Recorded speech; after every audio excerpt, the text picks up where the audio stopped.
Hello friends, మన కొత్త series Akbar the గ్రేట్కు స్వాగతం.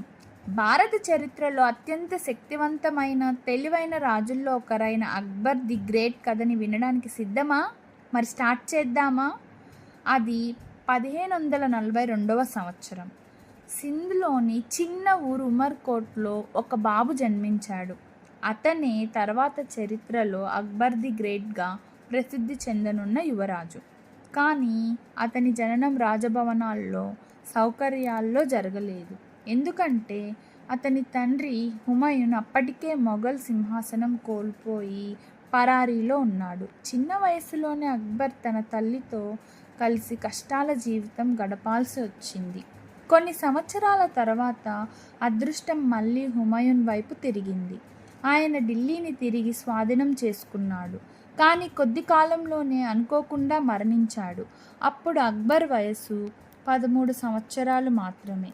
ఆ వయసులోనే అతనికి చక్రవర్తి బాధ్యతలు వచ్చాయి. కానీ సింహాసనం మీద కూర్చోవడం అంత ఈజీ కాదు. మొదటి పెద్ద సవాలు పానిపట్ యుద్ధం. అక్బర్ సేనలు హేమచంద్ర విక్రమాదిత్యతో తలపడ్డాయి. ఆ యుద్ధంలో గెలవడంతో అక్బర్ నిజమైన చక్రవర్తిగా నిలిచాడు. ఇదే అతని గొప్ప ప్రయాణానికి మొదటి అడుగు. ఇలా చిన్న వయసులోనే యుద్ధరంగంలో తన ప్రతిభ చూపించిన అక్బర్ భారత చరిత్రలో శాశ్వత ముద్ర వేసేలా ముందుకు సాగాడు. ఈ వీడియో మీకు నచ్చినట్లయితే ఒక లైక్ కొట్టండి, మీ ఫ్రెండ్స్తో షేర్ చేయండి. ఇంకా ఇలాంటి స్టోరీస్ మిస్ కాకుండా ఉండాలంటే మా ఛానల్ని సబ్స్క్రైబ్ చేసుకోవడం మర్చిపోవద్దు. మరి తర్వాతి ఎపిసోడ్లో అక్బర్ సామ్రాజ్యం ఎలా నిర్మించుకున్నాడు, అతని తెలివైన రాజకీయాలు ఏమిటి అన్నది చూద్దాం. అప్పటి వరకు సెలవు. మరి wait for the next episode.